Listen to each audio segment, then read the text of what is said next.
नमस्कार मित्रांनो, GSIT सोल्युशनमध्ये आपले सर्वांचे स्वागत आहे. मित्रांनो बघा, शासकीय वैद्यकीय महाविद्यालय अमरावती या ठिकाणी प्राध्यापक आणि सहयोगी प्राध्यापक या पदांसाठीची भरती आलेली आहे. तर या भरतीबाबतची जी सविस्तर माहिती आहे ती सविस्तर माहिती आपण आपल्याच्या या व्हिडिओमध्ये पाहणार आहोत.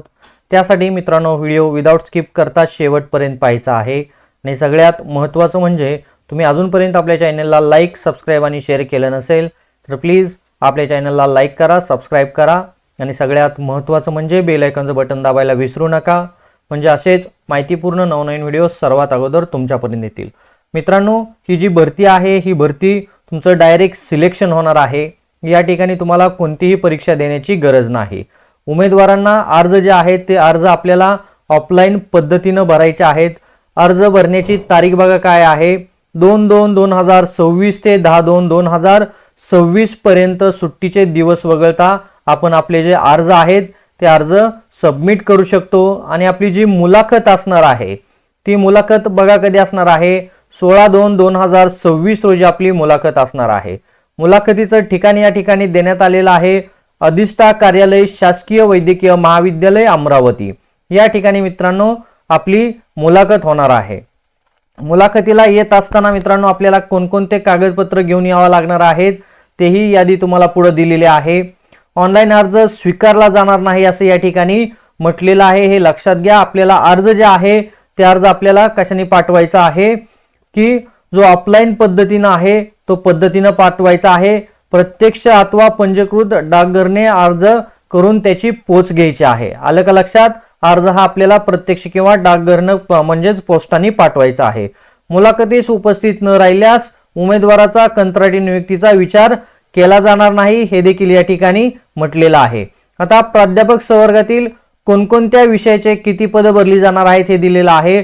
शारीरिक शास्त्र 1 पद आहे, शरीर रचनाशास्त्र 1 पद, विकृतीशास्त्र 1 पद, औषधशास्त्र 1, सूक्ष्मजीवशास्त्र 1, बद्रीकरण शास्त्र 1, त्याच्यानंतर स्त्री रोग व प्रसूतीशास्त्र 1, बालरोग चिकित्साशास्त्र 1, शल्य चिकित्साशास्त्र 1, मनोविकार शास्त्र 1, गुप्तरोग शास्त्र 1, अस्थि व्यंगोपचार शास्त्र 1, अशी एकूण ही 12 पद प्राध्यापक संवर्गातील भरली जाणार आहे. आणि त्याच्यानंतर पुढे बघा, सहयोगी प्राध्यापक मधील किती पद कोणकोणत्या विषयाचे आहे ते दिलेलं आहे. जीवनशास्त्र 1, शरीर क्रियाशास्त्र 1, औषधशास्त्र 2, रोग प्रतिबंधक व सामाजिक औषध वैद्यकशास्त्राचं 1 पद, स्त्रीरोग व प्रसूतीशास्त्र 1, औषध वैद्यकशास्त्र 1, बद्रीकरण शास्त्र 1, क्षकिरणशास्त्र 1, बाल रोग चिकित्सालय 1, अशी एकूण 10 पद सहयोगी प्राध्यापकाची भरली जाणार आहेत. मित्रांनो, इथं काही महत्त्वाच्या गोष्टी दिलेल्या आहेत.